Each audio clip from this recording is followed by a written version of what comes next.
Hey, Christopher. Hey, Carlos. How's it going? Oh my gosh, man. I'm gonna be one of those ones where you're disappointed. And I kept rewriting it and rewriting it, and when I got finished, I think it's crap, but I hope I get a C. It happens, man. Don't worry about it. I mean, shit. I mean, if I, like I said, I'm begging for a C before you even see it. And because it's been so long since I've done a philosophy paper, I mean, and it doesn't come back as quickly as math. Sure. You know what I mean? I mean, that's my thing. Because I went back because I'm doing strong AI, right? Just strong AI possible. I mean, I'm not even trying anything creative. So I went back. I watched the lectures, and then I read like 5 different articles, right? So I got a couple of good references for the paper. I think the paper is going to be a lot better than this. But I just, it looks like I just copied and pasted a bunch of crap onto a slide, and I got a cool background, but you can't see it because I got so many words. You'll see at 120, right? I wanted to get in here and at least, plead. I did. It's not going to look like I did all that, but I swear I did. I mean, I don't know. I think this is one of those assignments where I think people stress out about it a lot more than they should. Right. But honestly, it's probably for the best because it makes final papers better, I think. That's cool. So yeah, there's my video. Yeah. So yeah, I'm down here in Vegas with came to see my mom, and so that was crazy. So I'm working at my mom's for a whole afternoon, and then I'm back at my sister's working at my sister's, and she's like, "What are you doing?" I'm like, "I gotta get this done."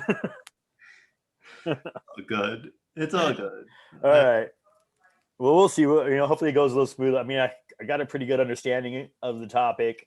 I mean, there's some really interesting stuff because been going into it, I've thought it was going to be pretty possible, but it looks, I mean, those articles that I read and the big, the in the world problem, Right. I'm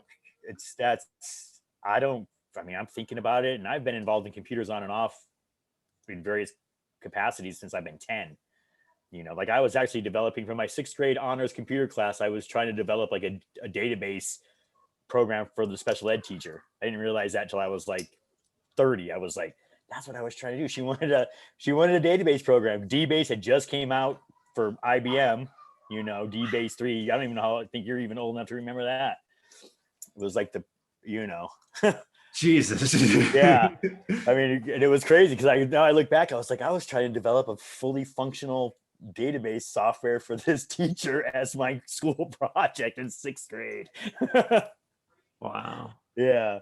Anyways, so yeah, but the problem of I mean, even if you because I've always thought like if you get a robot with the skin and with the basically replicate a human system 100%. I mean, I'll go over. You'll see. Hopefully, I touch on it in my presentation. Cool. Yeah, the in the world problem. I don't see how it, because no matter what, it's still going to be. Yeah, because we would literally have to create a consciousness, and then I don't know. Yeah, it's funny. I think this is one of those situations where some students take that as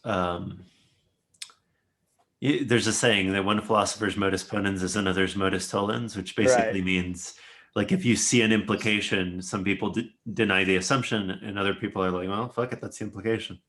Right. So, yeah. Well, I mean, I see the narrow AI as something that can get just crazier and crazier and crazier. I mean, like I think one of the versions I had, Siri is super great, but she's still not enough to have to demand a paycheck from Apple. But I took that one out. I mean, I like it. I like it a lot. All right. And the screen share, I'm not sure how I'm going to get that done, but Oh, I should Yeah, give make sure. everybody Yeah, make sure. permissions. Yeah, make sure they can do it. Yeah, I was about to say, should I get that? I'm going first still, right? Should I get Yep. that all set up? Okay. Um, yeah, you should be able to. There you go. Awesome. And I mean, we're officially scheduled to start at 1, so you can take those 4 minutes to rest, or if you want, we can get going I before was about people to show say up. if we can get am I allowed to get going? Sure, because I know isn't today's like a tight schedule, so I like to give as much time to everybody else if possible. Awesome. So Awesome. Right off the bat, Miles, you get points for me for originality. That's a good one. I like it. also, actually, before we start, I sent you an email, Professor. I don't know if you saw it. It was mostly just I didn't really tie in, COVID per se, at least in my presentation, to philosophy or cognitive science in general. Although that's going to be something I definitely do in the paper. So I hope that's not Okay. like a huge deal breaker. No, you're good. Okay. Like in general, I mean, especially this semester, I think we all need to be nicer to each other. So Okay. don't worry All right. about it. All right. Cool. All right. So tell me about your presentation. All right, so yeah, first before we get started, hopefully everybody had a wonderful, safe Thanksgiving because yeah, today we'll be talking about kind of COVID and the stress of COVID and more specifically how psychosocial stress contributes to COVID-19. And so what is psychosocial stress? Well, it's a cognitive appraisal, and it's a type of stress that differs from like psychological stress in that it comes out of factors that are out of our control, specifically from an environment, especially when it comes down to our daily lives or relationships. And while there is a lot of overlap with regular stress, quarantine and long-term isolation can actually worsen the effects of this stress, especially with those who had issues beforehand. To kind of give more of an example, psychosocial stress has affected our health, our mental state in case of depression and anxiety, our lifestyle, obviously having to change the way that we do things. Wearing a mask is one big example. And on top of lifestyle, it's affected our relationships at home, um, schooling. That's a big factor. I think that most of us can relate to. This class, for example, is a huge, like, different change. Instead of presenting this in person, we're presenting this online. It's affected our social life. Like the stress and the stressors that come from not being able to hang out with their friends or get together. It's even affected our job slash work because we don't know. Lots of people have been laid off. Some people are on furlough, and some people are worried about or stressed about whether or not they even have a job to come back to. And then finally, it's affected this presentation because it took me forever to get this together. So yeah, and all these are huge issues that contribute specifically to psychosocial stress, which then contributes, of course, to COVID-19. And that's one of my biggest major first issues with it. Um, this also then ties into the other two main issues that I have, which is misinformation. Misinformation, and not just misinformation, but the mishandling of information, and even too much information can be a key factor in the underlying cause of psychosocial stress. Um, Early on during this pandemic, social media news outlets all may have reported different things. For example, like wearing a mask. There was a bunch of conflicting news articles and opinions about whether or not a mask was mandatory or even effective. And as the director of WHO stated, we're living kind of currently in an infodemic, to put it as, and we're wading through a sea of misinformation, but swimming in an ocean of information. And this can affect our stressors too, because if we're on social media and the likes and stuff, or wherever we get our news, if we're constantly seeing news of like increased cases, increased deaths, it can negatively affect us. And then lastly, my third issue is an issue that doesn't seem to be talked all too much, although it's a big key issue, and that's stigmatization. Organizations work in global health, such as WHO, make an imperative that we don't stigmatize those with COVID-19. And we might have actually have heard that recently. You know, we shouldn't refer to people with COVID-19 cases, victims, the infected disease. Instead, we should be referring to them as people who are being treated for COVID-19, people who are recovering from COVID-19. Because if we stigmatize these communities and slash individuals, you know, they may be less willing to seek out professional help early on, and may even hide their medical history in fear of the social stigma that follows. So yeah, to conclude, yeah, all these are factors and stuff that correlate again to psychosocial stress, and in which case then correlates to COVID-19. One of the biggest ones is health again. Like, there's been a lot of research done that shows that health, with in regards to stressful situations, you know, can compromise our immunity system, and that's obviously something we don't really want during a pandemic. So, and Excellent. Yeah. oh, sorry. Yeah, that's not to say that like stress is a bad thing. You know, we don't, as humans, we it's not necessarily a bad thing. Our humans, we feel stress to overcome obstacles, to learn and stuff from obstacles that are in our way. It's just when we have too much of stress that it can negatively affect us. Awesome. So, Thank you. By the way, I should have, the animation is great. oh yeah. So here's a question. Do you think that there's any of these that we're not paying enough attention to, and any of these that we're paying too much attention to? I do think I would have to say honestly it's a little bit more or less issue 2 and 3. I with stigmatization and even uh maybe misinformation, and by that I mean not just misinformation but almost too much information, you know. I know there was a lot of rumors, conspiracy theories thrown out there, and that's one thing to get through that, but there was also a lot, I mean a lot of information that we have that we currently have to go through to, you know, see what to pull out what we really want.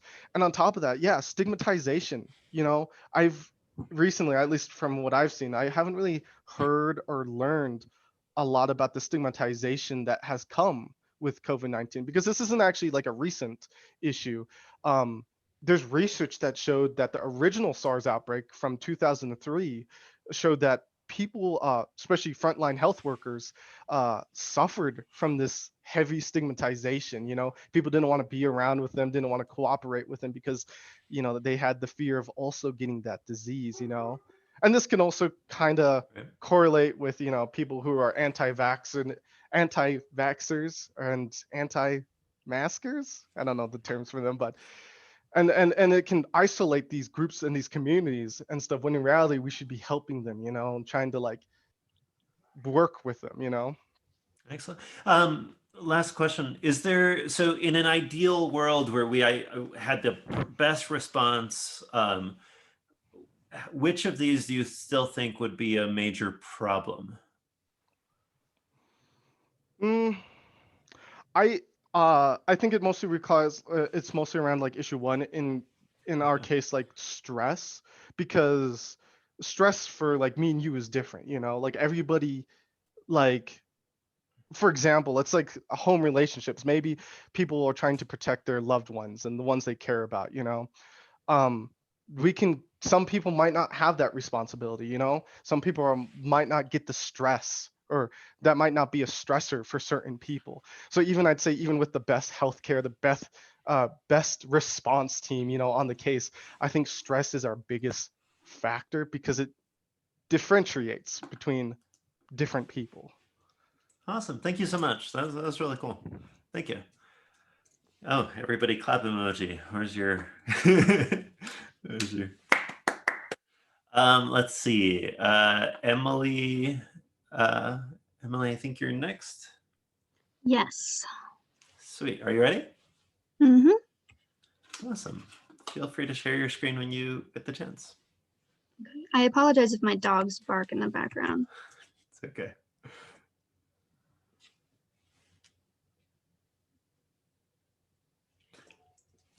Let's see, where are you? All right, tell me about your poster. Okay. So since we just discussed emotion and I'm taking a radical behaviors class, that got me thinking. So I was going to do the radical behaviors approach on emotion and cognition. So the question of, does emotion affect cognition, decision making, and perception? So just an overview of radical behaviorism. It was founded by B.F. Skinner, who is a psychologist. And essentially his idea or his philosophy is that behavior is entirely determined upon one's interaction with the environment. And this occurs through contingencies of reinforcement, which is like antecedents, and then the behavior and the consequence. So the antecedents determined whether or not you would behave in a certain way, and the consequences determine whether the behavior occurs more or less often from that point on due to reinforcers and punishers. So every theory in this realm kind of discusses the physiology and cognition aspects. So for physiology, emotions are often paired with these physical reactions. So I'm exploring as to whether these are simply associations or if there's a deeper meaning. My conclusion is basically that they're just associations, and these behaviors occur as a result from past contingencies and just learned behavior, basically. So it'd be incorrect to say that she doesn't go outside because she's anxious. Rather, we would say she doesn't go outside because it's not reinforcing for her. In fact, it's punishing. And that behavior is something we call anxiety or something we call being anxious. As for the cognition aspect, most theories talk about neural correlates, but radical behaviorism doesn't really confirm nor deny those. Whereas it's kind of in between the circumplex and social constructionism theory, where circumplex theory says that these emotions can be reduced into their biological levels and there are these specific neural correlates. Whereas social constructionism basically says that none of that is real and these emotions are 100% folk interpretations. What radical behaviorism does is it puts emphasis on that false supposition that emotions actually cause changes in cognition. As for decision-making and perception, as I said, it's kind of all contingency-based. It's based on reinforcers and punisher value, motivating operations, whether you're satiated or deprived of a certain stimulus, and obviously individual experience. So this past exposure to certain contingencies shapes current and future behavior. And this behavior is attached to an emotional state. So Awesome. back to the question, does emotion affect cognition? Day to day, yeah, sure, it seems like it. When you throw a cup across the room because you're angry, you think it's because you're angry. But in reality, the answer is no. It has 100% to do with whether or not you've thrown a cup across the room in the past. So it's also completely dependent on your verbal and social community, because as social beings, we're very interested in the reinforcers of the social community. And this kind of goes to competing contingencies, where it's entirely possible to prioritize whether or not you act a certain way, or to prioritize reinforcement in certain situations. So say you're a service worker and a customer is rude to you at work, you can talk back to them and then risk the punishment of getting fired, or you can be polite and do your job, but risk the punishment of being demeaned and like losing your pride. So some people would say that an angry person would talk back and get fired, but it's not really because they're angry. It's just because the consequence of getting fired is not as punishing as like losing your pride or letting yourself be demeaned. And Awesome. Yeah. So one of the tricky parts with radical behaviorism is figuring out what the behavior is and what the exposure was, and it seems like you can figure it out afterward, but usually not beforehand. Do you think that's different when it comes to emotions?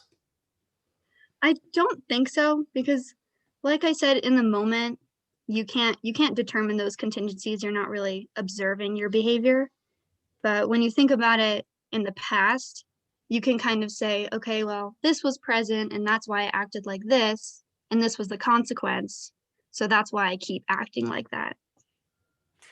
And there's also there were studies that found out that mice, for example, could learn mazes even when they weren't being trained to learn them.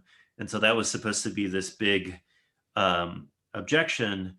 But it seems like you're accepting that there's some physical associations that Mhm. we're learning without being aware of.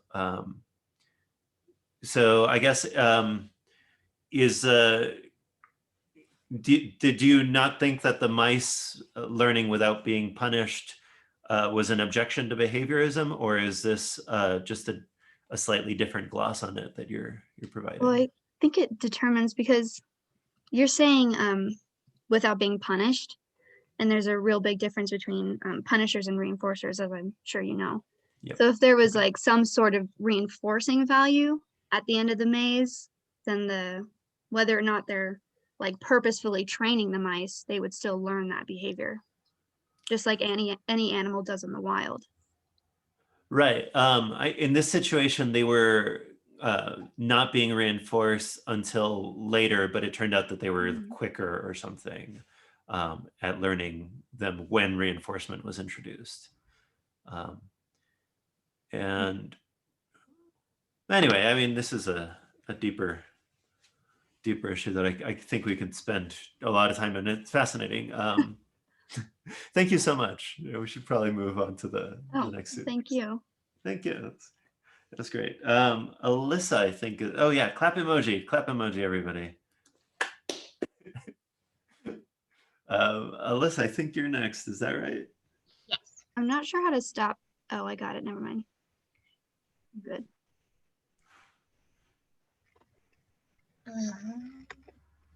Okay. Tell me about your poster. So, essentially, I want to standardize and regulate the way we dispense medical treatment and enhancement. And I'm hoping my essay proves the importance of creating a distinction that may not be scientifically robust, but have enough ethical utility that it can be helpful to people who need it. I accept that finding the line between neurotypical and neurodiverse is difficult to do right now with our limited understanding of cognition. However, I don't think we need all of the facts to argue for a distinction of functionality that helps people until we can figure that out. My argument hangs on a specific definition of functionality that should help mental health professionals clearly know when medical intervention is necessary. My definition of functionality is the ability to consistently take care of oneself, live autonomously, and not pose harm to themselves or others with reasonable accommodations. And by reasonable accommodations, I mean something like therapy. I want people who fall under the line of functionality to be able to get help, and I want it to be difficult for people trying to enhance their normal abilities to access these medications. I also think that this distinction could be used as the preliminary framework for new legislation in healthcare. Using the definition of functionality, politicians could create a pathway to better and safer mental health care. And because it's proven that enhancement has problematic long-term effects, and there are also people who depend on brain treatment to make their mental illness manageable, I think the establishment of this line is necessary. And that's it. Awesome, thank you. So philosophers love to jump on definitions, and so I want to just jump on this definition and poke at it for a little bit. So according to this view, if somebody was like constantly terrified but were still able to go to work and take care of themselves, they wouldn't need, they would still be functional. Do you accept that? I would assume they would need reasonable accommodations like therapy, but if they went through therapy and that wasn't working, I'm not sure they could sustain being constantly anxious and completely functional. Fair enough. And there's also it seems like there's an environment dependent issue here, where in some environments, the very same behavior would be considered functional, and in other environments, it would not be functional. Is that Is that part of your view? Do you mean like what sort of environmental differences? So like if I'm extremely wealthy and somebody is making my bed every day, it's a very different, my bar for being functional is much lower than if I'm not wealthy. Yeah. Yeah, that probably would have to be a part of it, and probably they would probably need more accommodations, and that's why I put like the legislation part in, because I'm hoping that using this line to establish new legislation will sort of even that out more and make everyone's ability to get the accommodations they need easier. Is there, excellent, and is there a way so is this up to the individual to decide, or is it for trained professionals to decide? Do we take people's word for it, whether they're functional or not? Question. An issue right now is that just like people will go to primary doctors and say they can't sleep, and their primary doctor will be like, ah, wonderful, I'll give you Xanax. And that's one of the issues. So I think it should be a combination of both. Like, I think they should have to go through therapy first, try that, then if deemed necessarily going on to medication. So I think it's a combination of both. The person needs to go for reasonable accommodations first, then with help of professionals decide that more needs to happen. Awesome, thank you so much. This is great. Oh, clap emoji, everybody. Clap emoji. Yay. Thank you. Excellent. So Brett, I think Brett is next. Yeah, I hope you guys like Emily's because mine's very similar. Okay, Cool. You guys Can you share? There we go. showed up? Cool. Yeah, we see it. Cool. So my project is going to be on how emotion impacts decision making, but rather than the behaviorist approach where it's more about conditioning, it's more instead that I would say that emotion impacts conditioning more than conditioning impacts emotion. So first is talking about heuristics. It's kind of the smaller breakdown of complex problems into smaller ones. That makes up about 95% of all of our decisions throughout the day. And there's the 3 theories of emotion about how stimulus physiology creates kind of emotions in your own brain. And then next is the role of emotion. Since emotion affects our cognitive processes, how we feel will change how we make a decision. As in, anger tends to lead to more quicker emotions and a bit different ideas of what others should do. Including in that is how they impact our perception. So when you're angry, you tend to interpret things as more evil to you. You see somebody not doing something and you tend to see that it's undermining you rather than somebody simply making a mistake. And then finally is the appraisal tendency network. It's what an emotion creates a certain idea in your head as a predictive model. That includes things such as how certain you are of your decision and how you interpret others' movements. The reason why that's so important, especially as a conditioning model, is that when you create a predictive network in your mind, when it doesn't follow that, you do not condition yourself, but rather change your idea of what you should be thinking. And finally is how that kind of physically manifests in the world. Most importantly is loss aversion and the hot hand theory. When we see our predictive models, and especially when it's reinforced with something like happiness from following that, you actually are more likely to change your ideas rather than anything else. Especially, and that is how you think about everything. You actually think about stuff much less when it does not follow your predictive models. And then finally, less of a response and more of a big idea of how emotion is so important to our decision making is when you hurt certain parts of your brain, in this case being a VMPFC injury, which is one of the emotional centers, it actually leads to a lessening of emotional response, which actually gets rid of risk aversion. People that have suffered these injuries actually are more likely to bet away their entire savings on real estate or anything else than anybody else. And finally is depression and how it actually changes memory loss, which is a big part of heuristics because you cannot rely on older memories in order to make a decision. Thank you. Cool, thank you.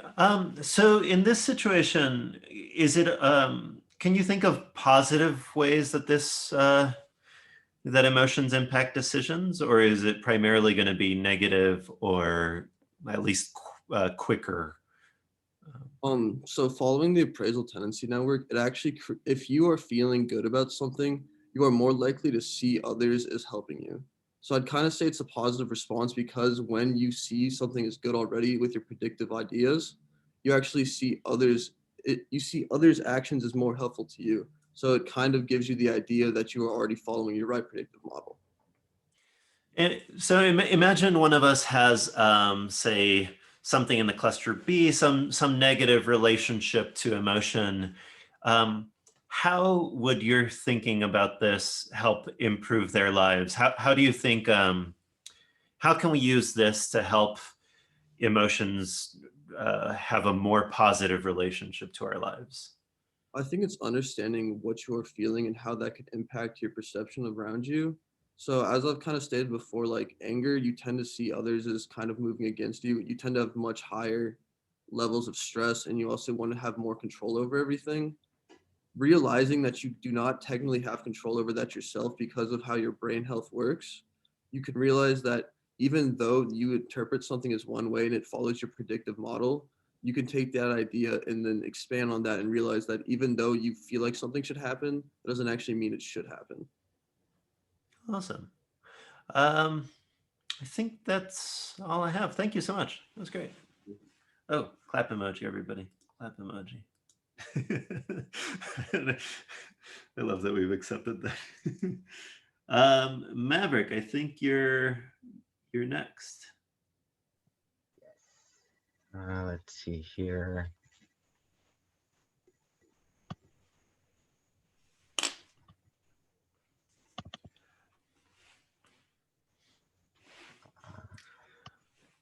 All right. Tell me about your poster.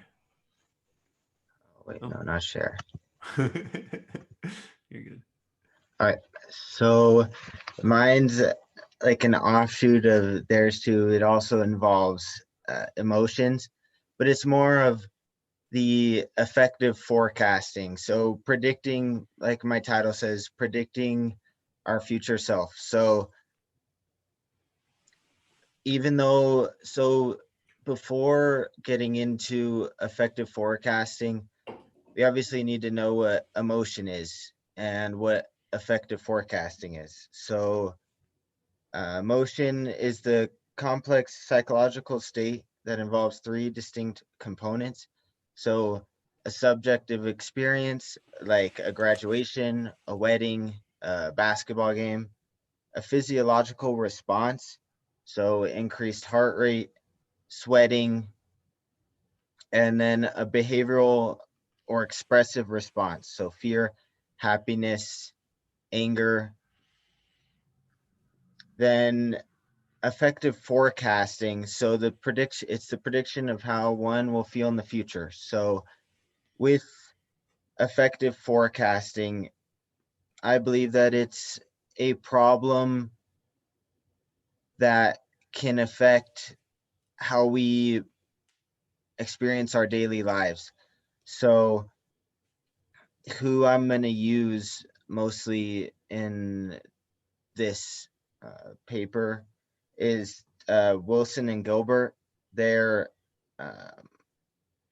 thesis on what effective forecasting is, and the errors that they've come up with it and biases that have come up with their research. And I believe that effective forecasting can bring a lot of error and bias towards what we use as our emotions, because we already don't know a lot about emotions, especially short-term and long-term circumstances.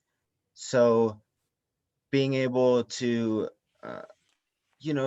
how the opposition would think was that you can use the effective forecasting as a way to prepare for and anticipate certain situations. But I feel as if our emotions will, it's a lot, there's the variability of being able to predict and anticipate our outcomes is pretty hard. And so, like my quote, or the quote that I have, is our feeling in the present blind us to how we'll make decisions in the future when we might be feeling very differently. Just for example, you expect to do homework at 5 o'clock after work. I can do this. And you have a hard day at work. Your mental state is different from where you started at the beginning of the day versus to where you got to at the end of the day. Mhm. And so using our emotions it's very hard to predict what we can say our emotions will be in the future. Thank you. Thanks. So is this a special case? Are we good at predicting anything about the future? No. I would say, but also with emotions, it's okay. we when we even talked about emotions in our lecture, it's pretty tough to predict what we know, what we will think in the future, either overestimate or underestimate our emotions.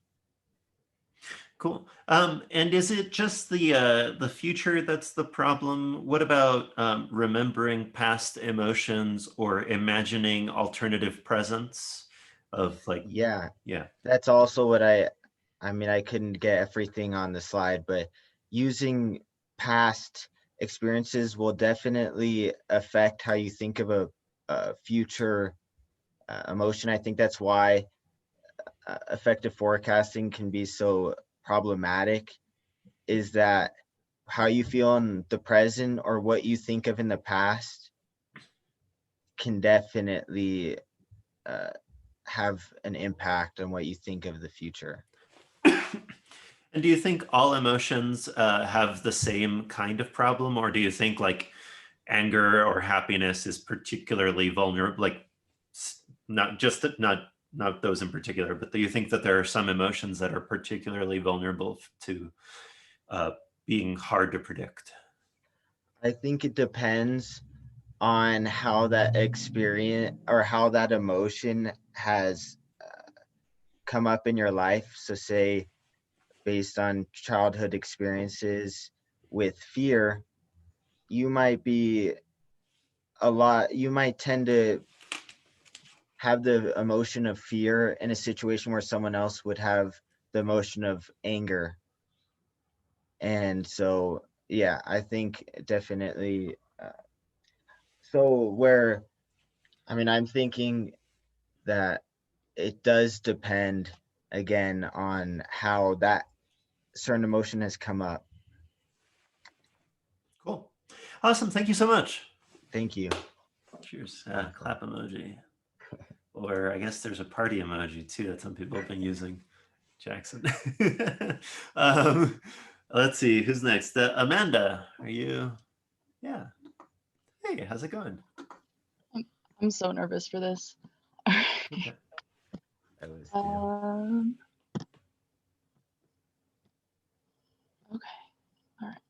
All right. We're talking about God today. Let's do it. Okay. So my argument is that religion is an innate concept necessary for human survival. I think I want to change that to livelihood, but it's in there as survival. Basically, I'm going to talk about like evolutionary psychology as well as like consciousness, separating humans from animals. And because humans have consciousness that's unique to humans, it's the reason why we have religion and animals don't. And that without religion, we would not be successful.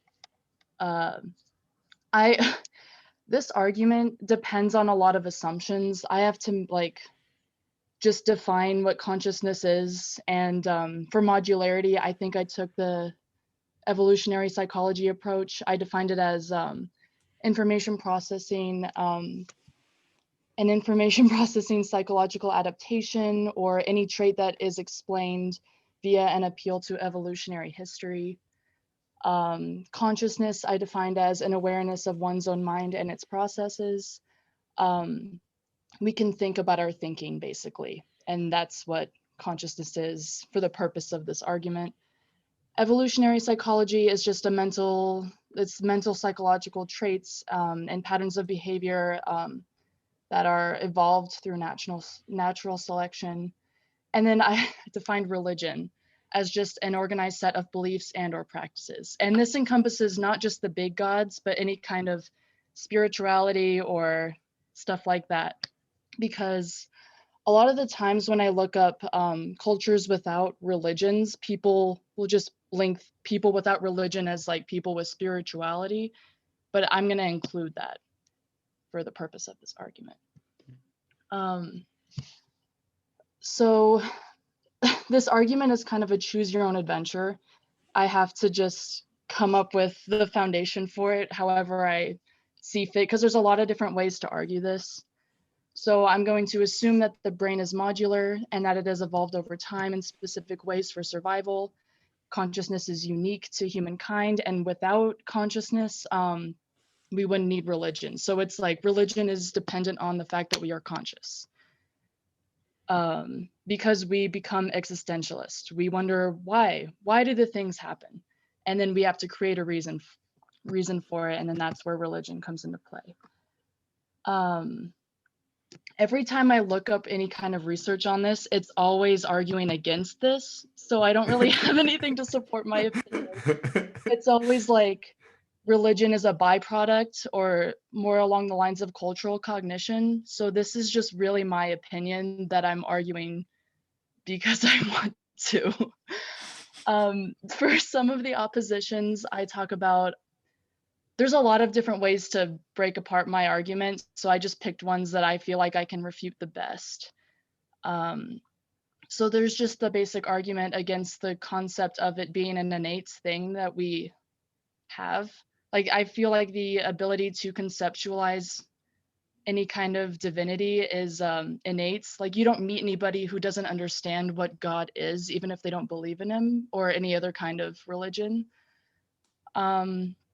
So I just argue that religion kind of comes about independently from other religions. Like, there's a lot of historical background where people come up with their own beliefs independent from like others.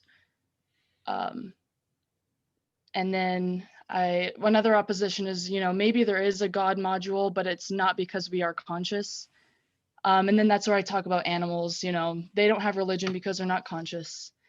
And then many people live without practicing religion. So some would argue that maybe it's not necessary for our livelihood, but then I say that it's like a safety net. You may not believe in it, but because you're aware of it and can conceptualize it, it's like, you don't use the net until you fall, and then you have like a near-death experience, and you still are aware of the concept of God, even if you don't believe in it. And it can help a lot of people get through really hard things, even if they weren't believers before. Like, sometimes it takes triggers in order to push someone into becoming more spiritual. And then the implications of this, I just kind of talk about how the evolution of religion itself, we kind of change our beliefs according to our culture and how society changes over time. We don't sacrifice the village virgin because there's a storm coming and we want to protect our crops. Like, we think about religion differently now. And the church has lost power over time too. So we just think about religion differently now, but it's still really important, and we can never not be able to conceptualize it. I think it's something that our brain just kind of comes with. So Awesome. that is my opinion. Cool. Great. So I hate to jump on this, but everybody that puts up their definitions, I love it. I love it, but it's also it seems like under your understanding of definition, or sorry, of religion, so many things would be able to fit within that. And I think throughout you seem to have an idea of a particular religion, but you're allowing for heck, even like people that go to like a volunteer group as a community, or people that play board games. I think it's just because I probably know the most about Christianity, so it's my background knowledge and all of the other options is less, which I would then have to work on. But it's more of like a belief in some external power maybe that you're not aware of, but you think it's there. Like you can't see it, whether you believe in, you know, spirits or a god or just karma, something like that. I would count. Or what about if you believe in, say, democracy, or yeah, I don't Well, know, like your that's more of like a system in society more than like a okay. higher power or a supernatural thing. I think it's more of a concept. That's its own concept, right? Or I would say that. It might be, yeah. And the question is how much of your argument supports God or sorry, religion in particular, faith in particular, God in particular, as opposed to other things that are broader or less precise. I think I would just say that they have their own module and I'm not worried about them. This is like, I mean, I guess it could be in a broader sense since, I don't know, module in this instance is more of like, you know how there's the theory of modules for language or shape recognition or voice recognition. So I guess I could make it more broad, but I probably wouldn't. I wouldn't include that. Okay. Excellent. Thank you so much. Yeah. No. Clap emoji. Where's my clap Yay. emoji? Yay. Let's see, Jeffrey. I think you're next, right? Yeah.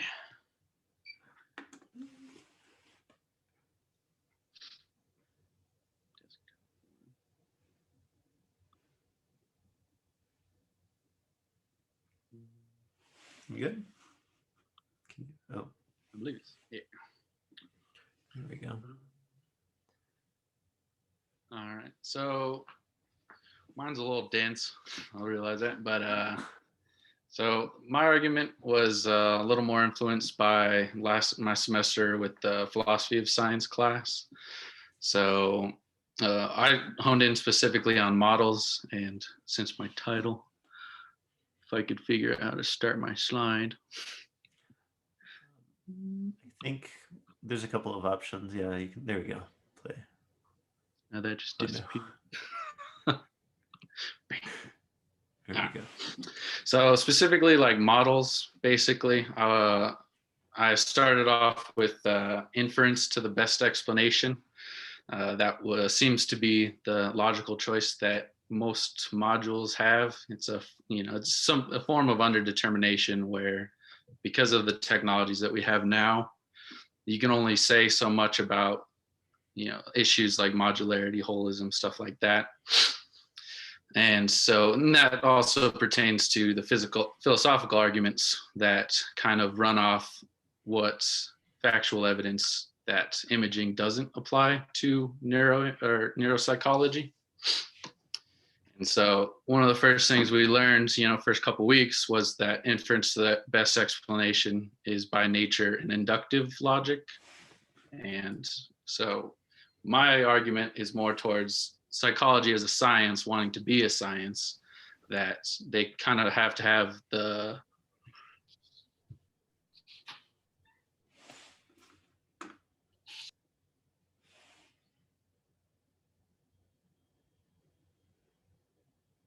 You all right? Did you freeze? I think he did. Oh no.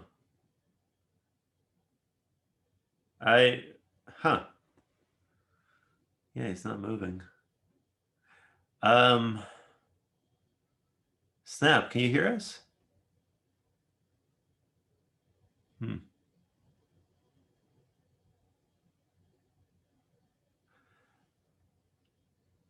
right, maybe we should, I oh, don't know, sort of locations in a sense. They need are you all right? Can you? We to drop it. It seems- Yes. seemed like you froze for a second. I don't know if we cut most of the back part of that. Oh, dang. Do you know where I was frozen?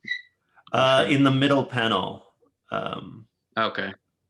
Yeah. So the middle panel is more of my thesis about how any individual that has, or any neuropsychology field that does have a model for their brain should begin making more bold and predictive theories based off of their model. And so in that way, different philosophers can go in, and other scientists who have different models of how their brain system would work could basically argue for a better complete form of representation of the human mind. So it's more of moving the system of modules from an inference to the best degree to, as I put in the right slide, I also got from your class, the capital T truth of what something is can't by nature be inductive logic. It has to be, argument. So a lot of it was Popper, and then a little bit of Feyerabend, where kind of like I like pitting them against each other to sort of kind of like interlocutor, you start arguing about these things and you find flaws in each module.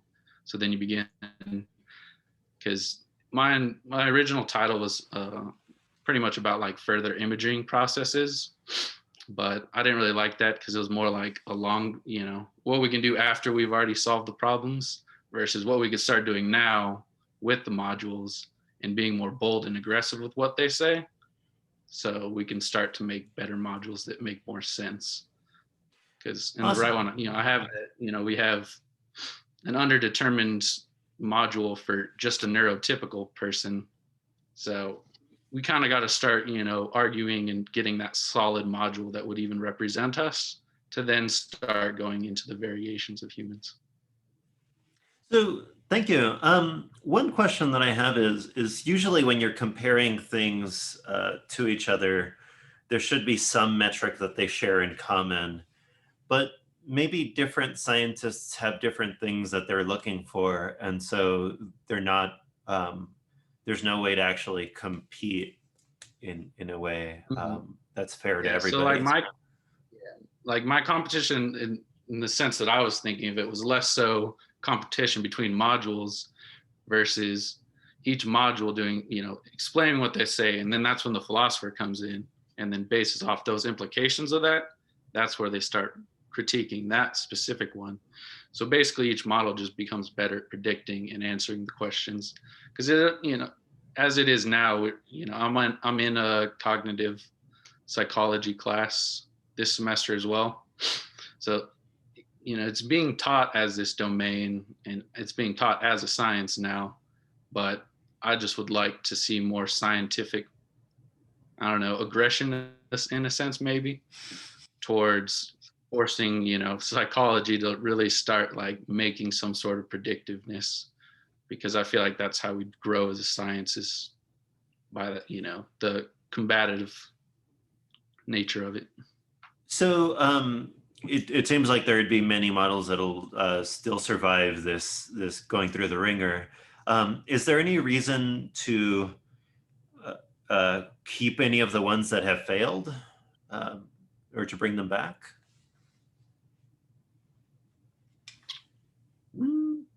I mean, only in a sense that it would integrate itself into another model. Cool. So it'd have to kind of like in a sense answer the questions that it's not, it's like, well, we still kind of have a little bit of semblance of like how it works, which is fine. But if what we're getting towards, if what we're getting to is a model that represents the human mind, then in a sense, stuff that doesn't work shouldn't be held to the same, level of, I guess, truth. Awesome. Awesome. Thank you so much. Oh, clap emoji. Where's my clap emoji? There we go. I could just clap. I'm not muted. Chris. Christopher? Yes, can you hear me? Yes. How's it going? Okay, share the screen. Pretty good. Where's my mouse cursor?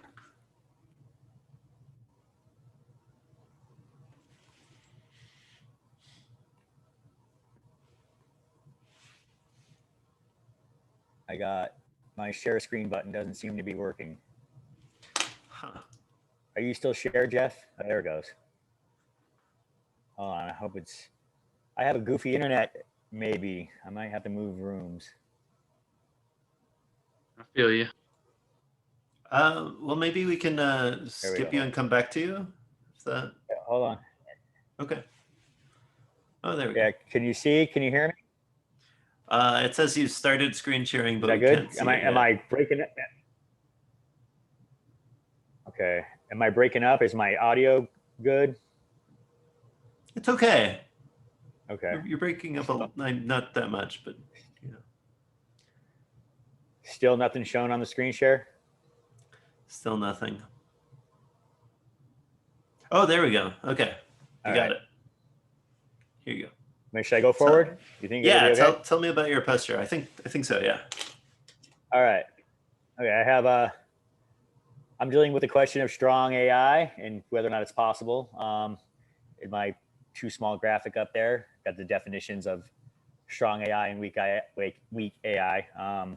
Everybody knows weak AI. It's all around us. Siri, all the different stock trading logarithms, all the search logarithms. That's all, you know, a computer can tell what a cat is now, sort of. All weak AI. The thing that we're looking for, that some people are looking for, is strong AI, where a computer or an android or a robot will be able to mimic a human mind 100%. As we went over in the discussion on AI, the Turing test has been passed, but if you go back and look at those transcripts, I don't see how they passed. I read like 5 different transcripts of people, you know, the Guzman, and then Mitsuko, I think, has won like 4 times or has been awarded the Leibniz Prize. Like, and they're just, how you could be fooled by that, I don't know.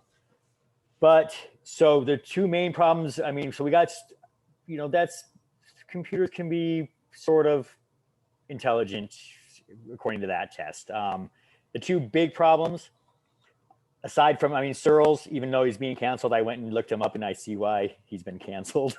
Not too cool, but the translation room is still a fairly solid, you know, piece of work. I'm not going to go into that there since it's been hashed out so much. I found these two new problems, tactic knowledge and causal relationships, being a big stumbling block for a strong AI. Tactic knowledge, everybody's familiar with, even if they're not. Something like riding a bike or walking. I mean, try to explain how to ride a bike. And yeah, you'll be able to explain it, but you're going to fall short on what exactly is going on.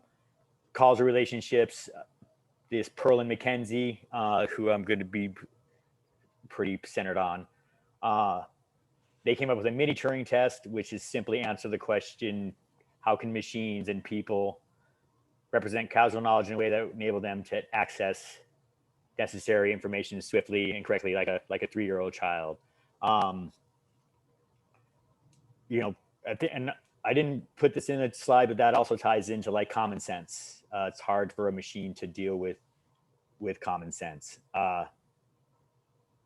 And what they came up with, I should have more examples.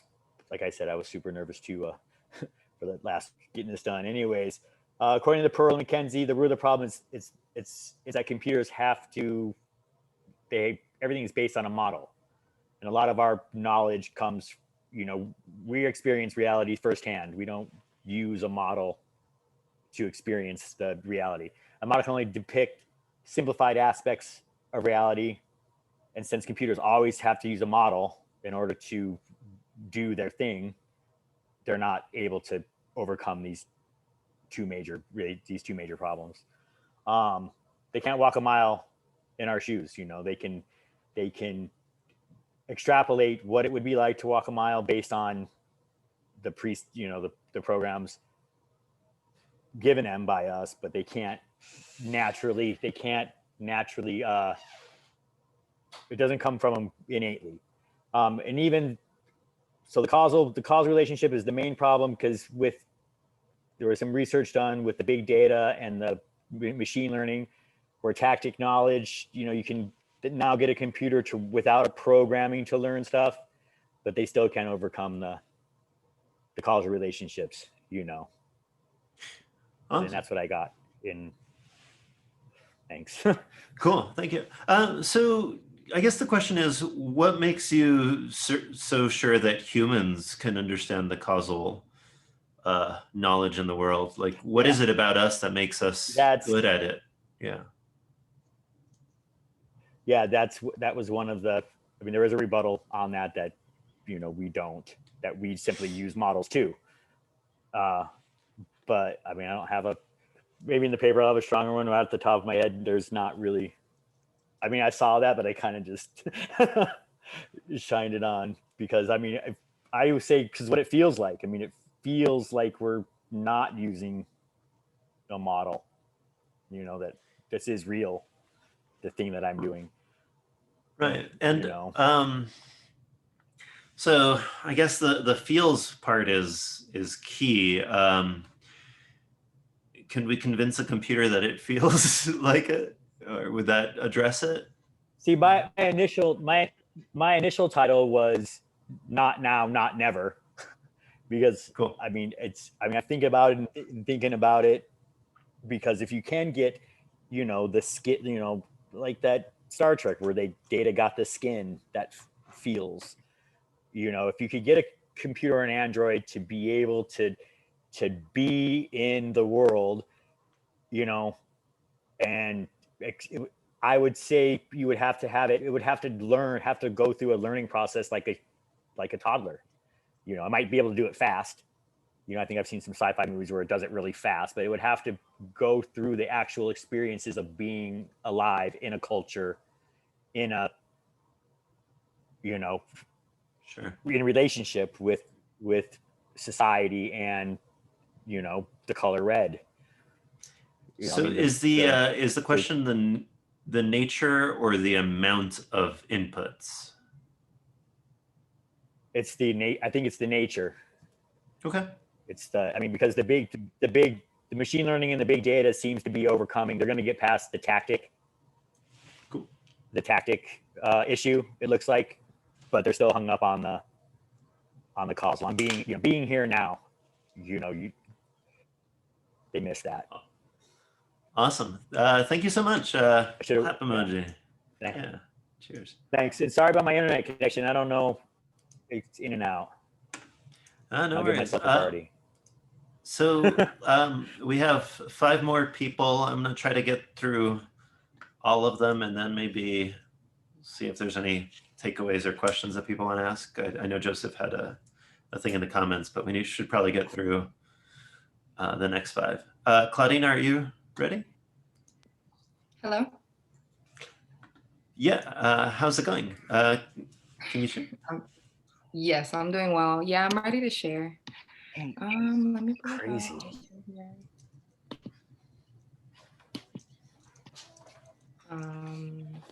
Let me zoom that in. Sure. Okay. Can you see it? Yes. Yeah, I can see it. Okay. So for my project, yeah. Yes, mine is going to be on self-efficacy, emotional intelligence, and social skills. So for I wrote, emotions have been investigated since the dawn of philosophy, as we all know. Until this day, there's much debate on what emotions are, where they come from, and how to categorize them. I know we briefly discussed these earlier this semester, and I know we have a lecture on it for next week. But instead of me focusing on all like these complex aspects of emotion, I'd rather just focus on how we can better manage our emotions by identifying healthy ways to manage them, like that the common social labels of that overwhelming feeling that we get when we just experience rush of emotions can be taken away from all the negative connotation that has from all the negative connotation that it has, and provide a more positive connotation on it. So I did write a little bit of background just on some of the three most common theories of emotions. And I was kind of just going to go over them very briefly just to show why I didn't want to focus on them, just because there's so much debate going on with them. But the first one is James Lang. He proposed that emotions come as a result of our bodily actions. And then the next one is Canon Bard. He proposed that apart from the bodily actions, we also do have a common cause that could be due to the perception of our emotions themselves and how we react to them. And then apart from that, there's also the two-factor theory that just further goes into depth about the Cannon-Bard theory, and it splits it up into a primary being how it affects our well-being, and a secondary on how we cope with it, along with its cognitive appraisals and the psychological response to it. My argument is that if we increase our emotional intelligence, we can enhance our social skills and awareness, which can ultimately lead to a higher self-efficacy. I did find a few experimental studies on this. The first one being this one on the right. I don't know if you can see my mouse. This was one of the ones I found, and this study was done in Spain. It was consisting of over 1,000 plus secondary education students, and they were able to find that positive correlation between self-efficacy, emotional intelligence, and social skills, and how we can better detect them so we can become more self-efficient. Apart from that, there was another study that I found, and that leads to my methods, which I derived from both of those studies. And these are just ways that we can begin to incorporate these into the educational system. So that consists of maybe like helping students identify levels of perceived happiness, whether it be low, medium, high, to determine the level of emotional intelligence that they have, to help students identify the stressors that are causing those emotions if they're negative, and teach self and social management as well as awareness. Below, I wrote some tests that were used in both of those studies that could be implemented within the school system, just to get like as beginning steps to see where it is the students themselves are and see how we can help them. So in conclusion, implementation of specific educational programs that work these three constructs, self-efficacy, emotional intelligence, and social skills, should be normalized during our developing years. Like that children can learn to manage and regulate their emotions in a healthy manner to help prevent the development of psychological problems in the face of stressful life experiences. Very cool. Thank you. Awesome. So are you imagining like a separate class on emotions, or would this be integrated into every discussion? What are you thinking here? So I'm trying to pull this back up so I can see you. I am thinking, yeah, maybe like it could be like an elective type of situation. I do think this could just help, because I know growing up, just like with my family dynamic, I know like our emotions wasn't something that was discussed too often. So I kind of just had to learn on my own, like, what am I feeling? How am I going to deal with it? How do I solve the situation? So I think if we can just help students, because I know this is kind of common, other students that might have gone through the same life experience that I went through, I think it could just help in the future. And do you think that we should also try to integrate that into like a college or the workforce? I don't see why not, because I think mental health is just a lifelong thing. There's no such thing as you reach like perfection. You can always increase and better it. So I think yes, it can just be incorporated in anything we do. And do you think that this is paying particular attention to emotions is as important, more important, or less important than paying attention to reasoning or to I don't know, any of the other things that we could be teaching people to do better than they currently do?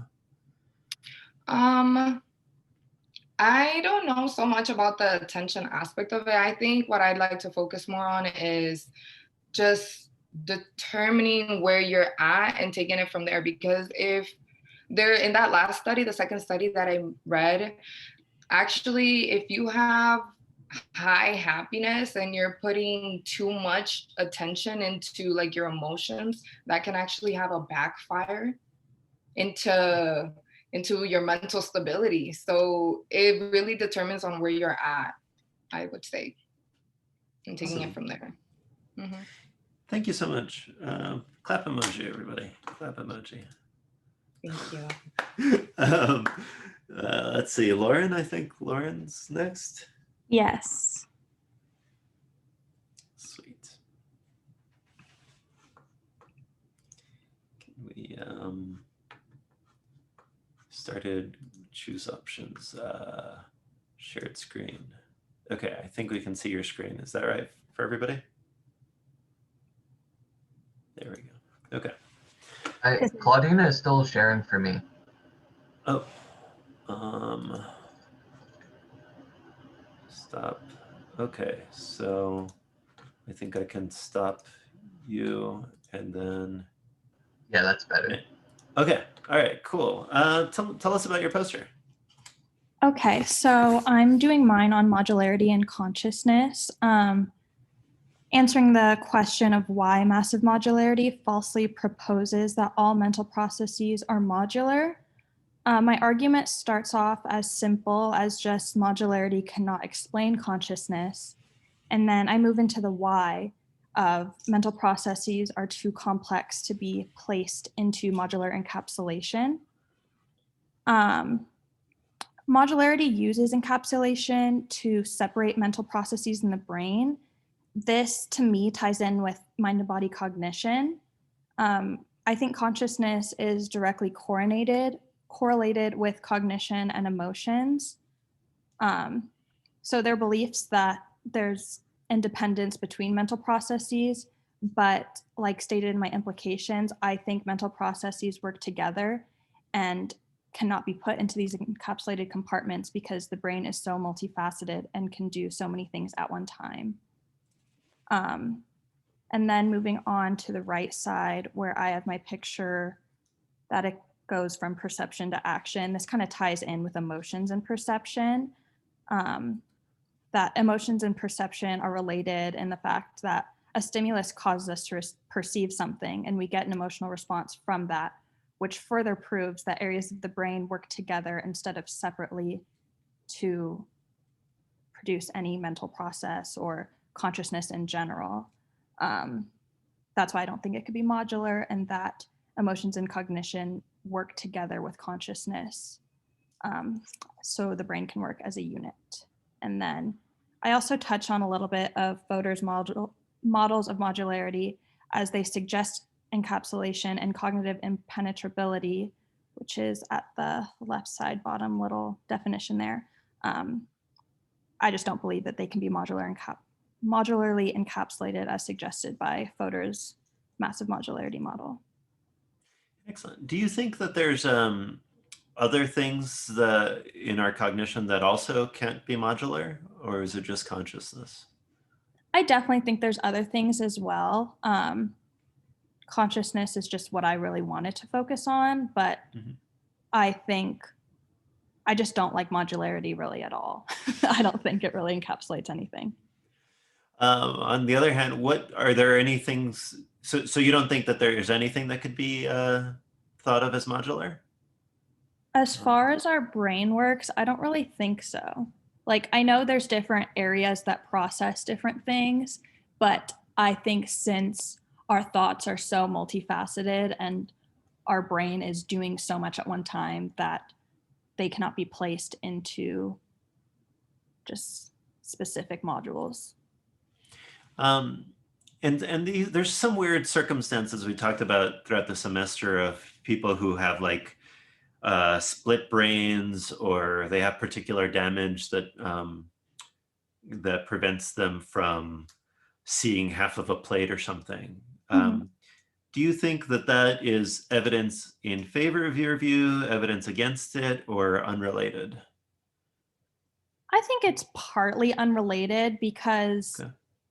like I said, our brains are technically separated into different areas. Different areas process different things, but they're all still working together.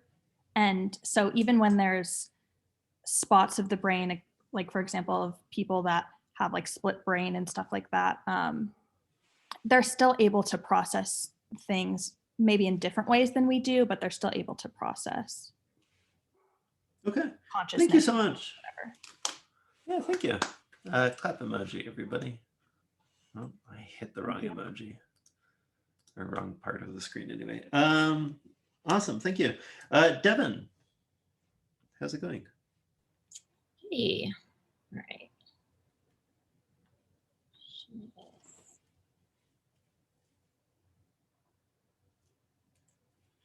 Okay, everybody see that?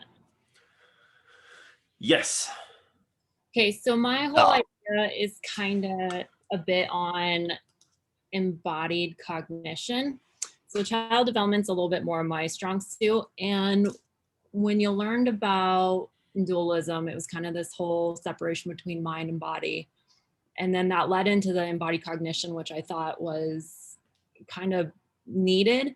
And so for me, that kind of helps explain child development, because they have to live in their environment, and it really does play a key part.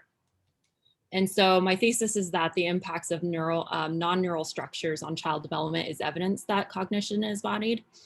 And non-neural structures are your bodily structures and then your environment. And this guy, Maurice, he's actually a phenomenologist, but he had a really good kind of point where he tied in how the environment actually is like instrumental in like your engagement. Like you have a body in this world and it's actively engaging in it. And so that ties into your overall cognition. And there are studies that show like some of these non-neural structures and embodied cognition with children with this gesturing down here. This was a study, and it says like the number of recent experiments have shown an increase in learning outcomes. And then in bodily movement, it talks about how if you're teaching kids something, like sometimes them reacting those movements helps them learn it. And like the thing I thought about was like, I'm a little teapot. I remember always doing those little moves. And I think it helps go with that cognition of learning and remembering the words and associating it with movements and everything. And one of the theorists that I really enjoy is Jean Piaget, and he kind of developed those, there's these 4 stages of cognitive development. And in some of those, the beginning ones, it really focuses on children acting in their environment. So that's my paper. Awesome, thank you. So one interesting consequence of this would be that if a child was unable to be in their environment for whatever reason, like they broke their legs or something, that it might affect their cognitive development. Do you think that's true? I think it would depend on the age, because at different ages you hit different development stages. And so if you broke your leg at say 5, you had already gone through the stages of learning how to crawl, to walk, and to move within your environment, that I don't think it would hinder your cognitive ability, because you've already kind of hit some of those stages of interacting with your environment. But say a baby was born and never really was able to use their legs, would that change how they perceive their environment? I definitely would think so. I mean, an example of like that I think kind of correlates together is, learning how to know what fear kind of is, like how that feels is you have to fall down. So if you never fall down, how do you really like learn what that fear feels like? I mean, that's just like a condensed kind of example I can, kind of think of, but I think it would all really depend. Children are really resistant, so. Awesome. So suppose, I always like asking people one step beyond their posture. Suppose you're completely right that embodied cognition is essential in child development. Is the idea that embodied cognition stops being important in our consciousness later on, or that it continues to be important, it's just particularly important early on?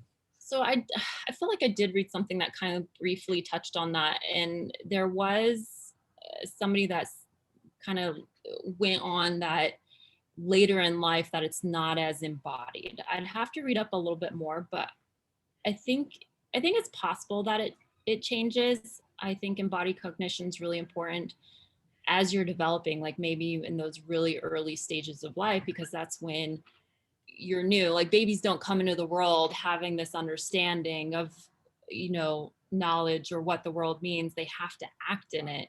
And so after you've acted in it and you do develop, I think that's just not as maybe pertinent when you're an adult. Awesome. Thank you. Thank you so much. Clap emoji, everybody. Hey. I feel like there's some interesting synchronicities between yours and Chris's poster and maybe somebody else's. Yeah, they're totally. There was, and there was some embodied cognition that I left out that was in the paper. Is that your name? That's awesome. Josephine, how are you feeling? Are you good? I can still go through with it. Okay. Yeah. Let me know if you can't, but go ahead.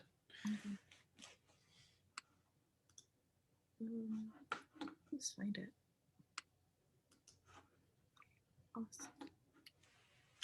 Awesome. Tell us about. Ooh, cool. Tell us about your poster. This was really going through like the type of topics that we could go through. It was really difficult to try to figure out something. So I kind of based this off something that kind of similar I did in high school, off a passion project kind of thing. So after our moral psychology lecture, I remember that one of the slides said that individuals are largely driven by their emotions and intuitions rather than their reasoning. What I've seen in like past cases and most cases that like are even prevalent to continue to this day concerning serial killers is that they mainly defy this because they're considered dimensional. An article stated by some professor, he stated that dimensional is kind of their way of being able to blend in with society and be adequate enough for their social norms and be perceived as like charming or charismatic most of the time. The argument I'm trying to make in this paper, which is mainly that serial killers can be driven by their cognitive processes because they have higher emotional intelligences, so high it can even be argued that it's not something that they have to consider most of the time because they know how to mimic other emotions that they see more, like instead of having to like process through the emotion in their head. I'm also having some of the references from the one of the papers that we were given. I think it was on Arnaud and Prince about emotions. Mm-hmm. One of the main concepts that were mainly given to me were reductionism and cognitivism. I'll be addressing other approaches as well that were given in the paper and that are addressed in other papers, such as evolutionary perspectives that kind of contradicts it, the main point I'm giving, but it seems that emotions don't really dictate, in this case, the majority of serial killers of how they tend to think through or perform the acts that they go through. They mainly go through, since they have a different moral set than us, we go through the moral set of, oh, killing is bad, so we don't do it. And they go through the set of questioning why is it bad? Why should it be bad? Why why do I have to prevent myself from doing this when it's something that could help me achieve my higher self? And a kind of concept. It's wild, like to see how they think so differently and like wildly from like how our basic moral set is. It's completely different. It's structured in a completely different like perspective than I don't think most people are comfortable with. Counter argument in one of the in a paper done about serial killers, or like evaluate like 62 of them, and they stated from an evolutionary perspective that since we have evolved in ways of like how we show our aggression, we show it in like different perspectives, but it all remains the same. So it could be argued that I guess in some cases that they are driven by their emotions, that they are in a way, I guess, not as concrete in their thinking, and that they're just an inner greed or rage that they have hidden. And it's not just their moral set, it's just something that an excuse they're using to be able to drive forth the emotions they have hidden. It's really wild. Like they're just, I think serial killers are like so widely, like it's a phenomenon like I'm still come to terms with. Like there's so many like TV shows and so many articles done on them, but it's still, it comes up with inconclusive results most of the time.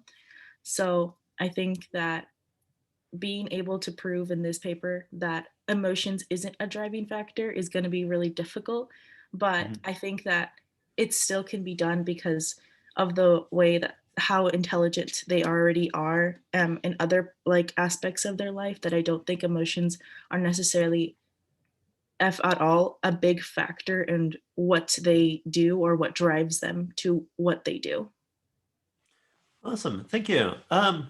So I'm reminded of Claudina's presentation, and I'm wondering if you think maybe emotional or other kinds of education might have an effect on serial killers, on the existence of serial killers, or on, yeah.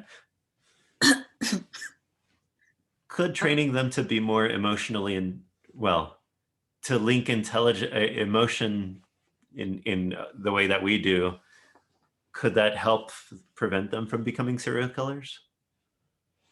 I think that in part it can be helped because in another article I read, it was stated that they did go through a type, like about 40% of them went through a type of child neglect or abuse, but not all of them had gone through that type of abuse. So, and they had like a proper education as they were growing up.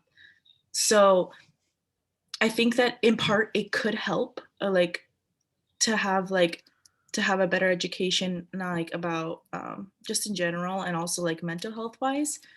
But I think it also might have to be just a genetic thing as well, how they're cognitively wired as like to think about things. That could be like another thing to think about. And I think at times it could be a nature nurture kind of thing. So do you think that there's something that has gone wrong, or do you think that it just is, or so the scary part would be something that went right in order to make people serial killers? Yeah, no, I think it's just the way some people are wired, and like it's not necessarily like a bad thing. Like there are people that like can seek help and like be able to address these issues, but I think that it's a mixture of both, mainly to see how like to see if education will be able to further their tendencies or be able to stop and have them process what they're feeling in different ways.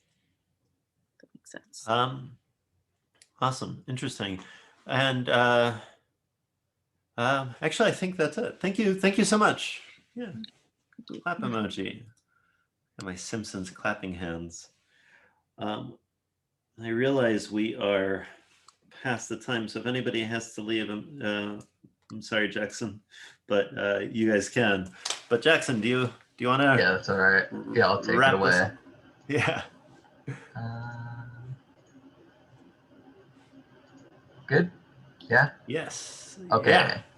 So my presentation is on language as a distinguished human characteristic. And I basically rely on three major points. The first one is that human cognition can be broken down into parts, and it's exists on a spectrum. So there are different states of consciousness, such as like dissociative states and like hypnotic states, and like the parts of our brain have developed over time throughout other animals. Also, we've seen that certain faculties can fail without causing consciousness to fail, and especially in specific like cool cases like Phineas Gage, where like a part of his brain failed that you couldn't really predict the effects that it would have, and like the fact that the way his personality changed in addition to how he had a lot of new problems in life, shows that there can be certain like faculties of the brain that affect things that we wouldn't expect them to. And different individuals can have different strengths. So there's a lot of variability between different people. So if it can be broken down and it exists on a spectrum, then there's no clear pinpoint of, okay, well, this is human consciousness or cognition. My second point is that language is really unique in comparison to other faculties. It's a framework that pervades the entire system, despite it being localized to a specific place. So there are people who have brain damage who either will not be able to read or will not be able to talk, or like a combination, or won't be able to write. And those are all different areas and like different specialized places in the brain. But you use language to understand things outside of those areas. Like if you were talking about describing someone's face, well, we have an entire section of the brain made for recognizing people's faces, that you can explain someone's face in words, you know. Additionally, learning can reveal new ways to consider the world. You can take specific circumstances or scenarios and universalize them to others, and it can recontextualize the way that you think about a lot of things. And systems distinct from language can be understood using language. So things like math or like faces, like I talked about, where there can be independent systems, they can be aligned under language. So that leads me to my conclusion that language distinguishes human from non-human animals. The fact that language can compound information and allow people to like continuously build up an intelligence on a specific subject without necessarily removing the foundation every time that they learn something new. It also allows social interaction to be very invaluable. Without language, social interaction might be limited to the exchange of emotions or like just being with someone. Whereas with language, it allows social interaction to teach you new ways to survive, or ways to think about the world, or ways to make yourself feel better. Additionally, language allows the manipulation of abstracts. Without having a kind of framework on top of our experience, we wouldn't be able to abstract things out of it. So like an idea of self might not exist without the concept that there are things outside of me. So that brings me to like the importance. So it's important for understanding consciousness first, knowing how we have gotten to the point that we're at in the way that we see the world and the way that we see others. Also understanding animals and thinking about how they see the world, and not discounting them because they can't speak or don't know the things that we do. Additionally, mimicking humans, so like creating AI, knowing that an organizational framework is important to like building up information. can lead us in a direction towards where to go with AI. And then for issues, so it might be that we're only human because our brains are compatible for language. So language kind of just came about, and it could be that there's a special feature of our brain that makes it specifically compatible with language, and other animals don't have that.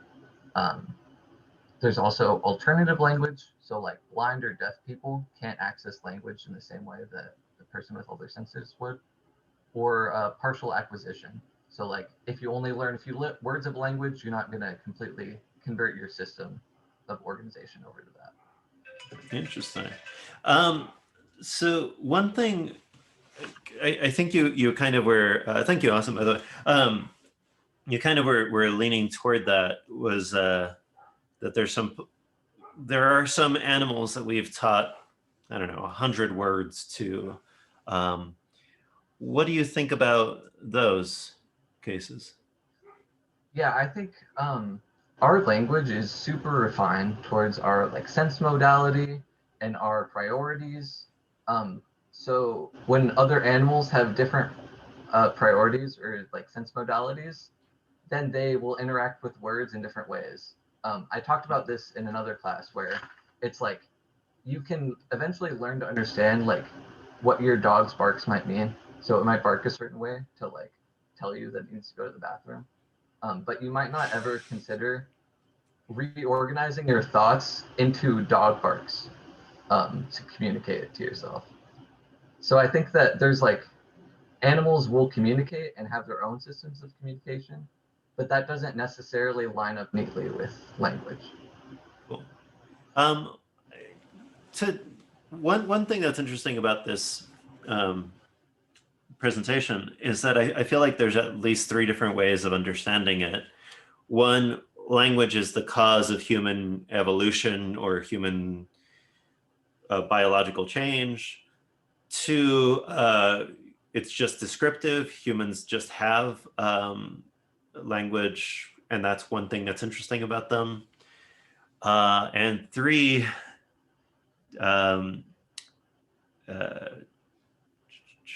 damn it, I should not have started listing the numbers because I forgot the 3rd. But are you thinking about this as something that is important evolutionarily, developmentally, just by accident, or? Yeah, I think, well, I definitely think all 3, but I think it's just like we kind of just came about this, and it just like our brains adapted to language, and we created more language, and our brains kept adapting. Cool. And I think that it's like necessary to have under the traditional definition of like consciousness, because a lot of the ways that we define consciousness, like the mirror test or whatever self-recognition things you try to do with animals, it depends on a lot of the abstract concepts that we've built up out of language. Right. And then lastly, if somebody were to somehow lose language, which happens if you have the right kind of brain damage, do you think it would also affect, like how deeply do you think it affects cognition? I think it's hard to say because once you pick something up, your brain tends to not let go of it. So in a lot of ways, you might not be able to understand the language, but your brain could very well be using the language still. And like, I don't think we have enough research on unconscious versus conscious like faculties, because whatever the conscious processor of language could not affect, or it might not affect whatever unconscious recognizer of language there is, you know? Cool. Awesome. Thank you so much. Yeah. Clap emoji. Where's my Okay. Thank you all for sticking around and being guests for everybody. I think there's still one person left. Is that Joseph? Hi, me. Hey. Let me put the professional fucking substitute glasses on, because, you know, enclosed cognition. How's everyone doing today? All right. Just Yeah. kind of make this work here. Can you all see me okay? Yep. Me tweak the camera. I mean, I'm going to be screen sharing anyway, so it don't matter. Either way, it's actually kind of interesting to follow up to Jason was his name. Did Jason already Jackson. bounce? He already bounced. Sad day. Either way, I was also covering language, and where's the share screen button? I don't know where that is. I was rhetorically hiding the fact that I have no idea what I'm doing, but I can't do so any longer. How do I share my screen? It's on the bottom right. It should be the green item. Bottom right, green. Close. I have a leave button. Is supposed to No, be it's like not that? Maybe. Should be in the middle. Yeah. No, I see it. I see it. Okay, thank you. Thank you. Share screen. Share. Okay, awesome. I was building on Saussure's work as the conflation between signifier and signified, or to put it in a more layman term, you can't look at the cat and think about the cat without simultaneously calling up your L1 word for cat. And L1, as defined in the slide, is a language you acquired before puberty, because that manifests differently compared to languages you might acquire in high school or college later in life, in that it's inherently automatic. You don't need to think about making the grammar or the words. It's just a thing that happens. More importantly, let me move this over here so I can take a look at what I have with the slide. It's looking at two case studies that cover two different extremes, i.e. the forbidden experiment when a human is denied an L1, as well as bilingual children, more specifically people who can speak Russian and English before puberty, and how they show automatic simultaneous activation. That is to say that if you tell someone who learns Russian and English before puberty, hey, I need that marker, before they've even had the chance to put together a thought, their eyes will flick over to any stamp in the room, because marka is the Anglicized Russian for stamp. More importantly, though, considering the preconscious nature of language, there is a strong argument when considering Saussure's work that poetic connotative linkages, i.e. every rose has its thorn, rose is related to romance, therefore everyone you might be romantically affiliated with has inherent risk, might also show some preconscious significance if that exists within your L1, which may demand that in Western education and cognitive research, we incorporate a more heavy press towards ensuring that every English-speaking citizen attains some mode of bilingualism, just to further enhance cognitive capacities because of their preconscious ability to mark signs as related to one another. I apologize, this is all terribly rushed. I did not think about the format of the spoken part of this. Just kind of funny and ironic in a way. I like it. There's something super important about language, and certainly if you prevent somebody from learning language, that seems like it'd be horrible. But you were suggesting that learning a second language might produce benefits, as with bilingual children. Yes. Do you think that is a different kind of benefit than just like learning an instrument or learning how to write with both hands or other sorts of brain flexibility? The central conceit here, which I didn't have the space within the presentation to put in, is the Saussurean problem that signifier and signified are necessarily conflated. So if it is possible for a human being to take something that exists within their sensory world, like say a book, and then conflate it with a sound or a color, or find some non-spoken yet still linguistic linkage between the two, I suspect that you might see similar benefits, but language exists in a communicative format where math and music exist in less communicative formats. So I'm not sure if we would see the similar dual activation that we see when you take a bilingual student and you expose them to stimuli that they can consider things from both linguistic frames of reference.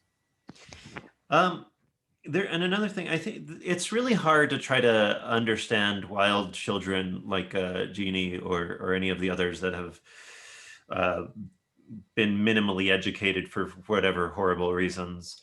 But there is the cool case, and I think it's a deaf children in like Chile or something that were just lumped together and they spontaneously generated a pidgin language, and then the next generation developed grammar. Yeah, the deaf Creole. I'm sorry, please finish. No. So my question is, to what extent, like that seems like it would be another case study where there's children that don't have language, but they spontaneously develop it because they're trying to communicate with each other. What would you say to that? I had seen some of the linkages to that, but I wasn't able to find a rigorous enough non-paywalled study that I could cite, which is why it didn't manifest here. But I certainly would consider that a case study 3 in the situation, in that human beings without a language or without a functional person-to-person language will ultimately develop a Creole, which might also alter cognitive lens. Awesome. What aspect do you think that there's it affects all cognitive aspects? Like, would it affect the kinds of emotions that you can produce, the kinds of perceptions that you make, the kinds of memories that you can have? Personally take a structuralist view, considering the cases of Jeannie and Alice, but Alice unfortunately went into the great hereafter before rigorous investigation could be done on her condition. But considering the distinct and consistent problems that non-L1 human beings tend to exhibit, I would say that language is not only directly affecting cognition, but directly, not mandatory, but necessary. Like, it's not a mandate, it's just part of how the human brain works. There just has not been enough research to prove this fact and cannot be enough research to prove this fact. Awesome. Thank you so much, Ron. I appreciate it. Oh, never a problem. Sorry for being late on this. I just had problems finding adequately scholarly sources to pin my ideas to, you know. Either way, if there's any other questions, I'd be glad to field them, assuming I'm the last one. If there's someone else, I'll gladly cede the floor. You are the last one. Does anybody have any thoughts or comments or questions about either Joseph's or any of the presentations in general?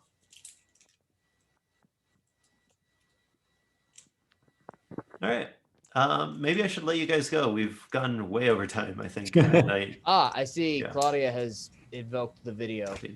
No. She and I are going to chat after, I think. Well, hey, real quick, Carlos. I do have one question for Christopher Kern, if that's all right. Yeah, what's up, Joseph? So in the lower left panel of your presentation, you would use the word life world in relation to why artificial intelligence could not relate to humanity in a meaningful fashion. I was wondering what your definition of that was. Well, that was, I got that right straight from Dreyfus. Life world is just the sum, I believe he used it in a way as the sum total of your experiences. So this is...